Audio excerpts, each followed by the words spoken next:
Audio Jungle.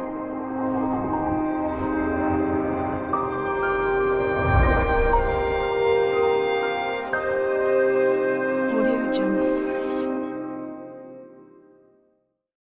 Bharat में कबाड़ के बिजनेस को उस बिजनेस में से एक कहा जाता है जो बेकार वस्तुओं से लाभ देते हैं, क्योंकि बेकार मटेरियल काफी कम रेट में मिल जाते हैं और फिर रिसाइकलिंग के बाद जो प्रोडक्ट तैयार होता है उसे कंपनियां हाथों हाथ खरीद लेती हैं, क्योंकि ये फ्रेश मटेरियल्स के मुकाबले काफी सस्ते होते हैं और आप उन्हें बेच अच्छा प्रॉफिट भी कमा लेते हैं। और दोस्तों, पेपर रिसाइकलिंग बिजनेस भी एक ऐसा ही प्रॉफिटेबल बिजनेस है जिसके जरिए काफी लोग अच्छी कमाई कर रहे हैं और प्लास्टिक पे बैन लगने के कारण इस तरह के बिजनेस की डिमांड और बढ़ने लगी है। दोस्तों, अपने इंडिया में ही बहुत से ऐसे पेपर मिल है जो पेपर को रिसाइकिल कर नया पेपर तैयार करते हैं और साथ ही साथ बहुत सारी कंपनी ऐसी भी हैं जो पेपर को रिसाइकिल कर काफी सारे दूसरे प्रोडक्ट भी तैयार करती हैं। तो दोस्तों, इस वीडियो में हम बात करेंगे कि हम कैसे वेस्ट पेपर के जरिए एक ट्रे, फ्रूट ट्रे, एक कार्टून, इलेक्ट्रॉनिक्स प्रोडक्ट के लिए सपोर्टिंग ट्रे और दूसरे पैकेजिंग मटेरियल्स तैयार कर सकते हैं। उसके लिए कौन कौन सी मशीन आती है, कितने की मशीन आती है, कितने इन्वेस्टमेंट की जरूरत होती है, तैयार माल को कहाँ बेच सकते हैं और कैसे अपना खुद का बिजनेस अपने घर या गाँव से छोटे लेवल पर शुरू कर अच्छा प्रॉफिट कमा सकते हैं। तो बने रहिए वीडियो पे लास्ट तक। दोस्तों, अगर बात करें कि एक ट्रे बनाने वाले प्लांट को शुरू करने के लिए कितने स्पेस की जरूरत होती है, इसके लिए आपको 1000 से 1500 स्क्वायर फीट जगह की जरूरत होती है और इसे आप अपने घर या फिर अपने गांव से भी शुरू कर सकते हैं। और वहीं अगर बात करें एक ट्रे बनाने वाले मशीन की,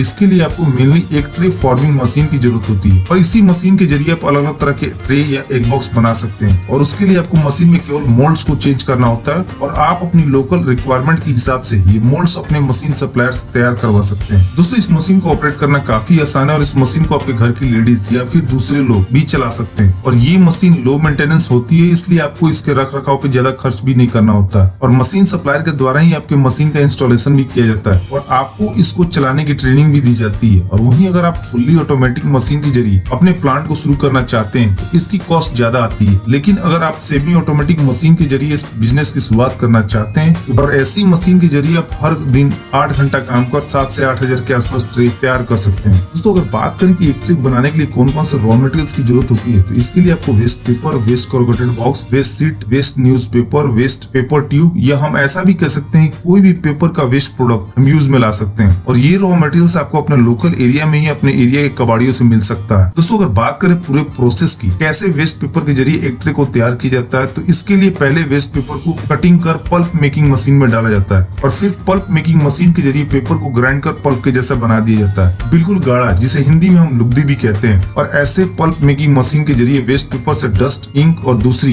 गंदगी को अलग कर दिया जाता है, क्योंकि मशीन को ऐसा बनाया ही गया है कि इसके जरिए गंदगी को बाहर निकाल दिया जाए और फिर तैयार पल्प या लुगदी को टैंक में स्टोरेज किया जाता है और फिर मोटर और पाइपलाइन के जरिए इसे एक ट्रे मेकिंग मशीन तक पहुंचाया दिया जाता है और फिर एक ट्रे मेकिंग मशीन के जरिए ट्रे तैयार किए जाते हैं। ट्रे को तैयार करने के बाद जो दूसरा प्रोसेस होता है वो होता है ट्रे को ड्राई करना। कुछ लोग एक ट्रे को धूप में ड्राई करते हैं और अगर आपका बजट ज्यादा है तो आप एक ड्रायर लगवा सकते हैं, जिसके जरिए एक ट्रे काफी जल्दी सूख जाती है और फिर उसे 12 पीस, 24 पीस या फिर अलग अलग पैकिंग में पैक कर पोल्ट्री फार्म या लेयर फार्मिंग वालों के पास, शॉपिंग मॉल में, होलसेलर या फिर दूसरी जगह बेचने के लिए भेज दिया जाता है। दोस्तों, अगर बात करें पूरे प्लांट को शुरू करने की, इसके लिए 5 मशीन की जरूरत होती है। पहली पेपर कटिंग मशीन, दूसरी पेपर पल्पिंग मशीन, तीसरी एक ट्रे फॉर्मिंग मशीन, चौथी ड्राइंग मशीन और फिर पैकिंग मशीन, जिसमें ड्राइंग मशीन और पैकिंग मशीन ऑप्शनल होती है, क्योंकि अगर आपकी सेल ज्यादा नहीं है तो आप बाद में भी इस मशीन को खरीद सकते हैं। तो बिजनेस शुरू करने से पहले आपको अपने एरिया के कस्टमर की लिस्ट बनानी होगी और फिर पोल्ट्री फार्म, लेयर फार्मिंग और फ्रूट सेलर आपके टारगेट कस्टमर होंगे और बिजनेस शुरू करने से पहले आपको उनके साथ अपने कॉन्टेक्ट बढ़ाने होंगे ताकि आगे आपको अपने ट्रे बेचने में ज्यादा प्रॉब्लम नहीं है। दोस्तों, अगर बात करें एक ट्रे की मैन्युफैक्चरिंग कॉस्ट की, ये बहुत सारे फैक्टर पे डिपेंड करता है, जैसे रॉ मटेरियल्स का प्राइस क्या है आपके एरिया में, या फिर मार्केट में कंपटीशन कितना है, इलेक्ट्रिसिटी कितनी रहती है आपके एरिया में, इत्यादि। फिर भी एक एवरेज एक ट्रे को बनाने के पीछे ₹1.30 से ₹1.50 की मैन्युफैक्चरिंग कॉस्ट आती है और जिसे आप अपने लोकल मार्केट में ₹2 से ₹2.50 पर पीस के हिसाब से बेच सकते हैं या फिर जो रेट आपके एरिया में चल रहा है उसके हिसाब से। और दोस्तों, मेरे ख्याल से इस बिजनेस को आपके एरिया में बहुत कम लोग ही कर रहे होंगे और आपके एरिया के पोल्ट्री फार्म वाले बाहर से तैयार ट्रे मंगवाते होंगे। तो ऐसे में अगर आप इस बिजनेस को शुरू करते हैं तो अच्छा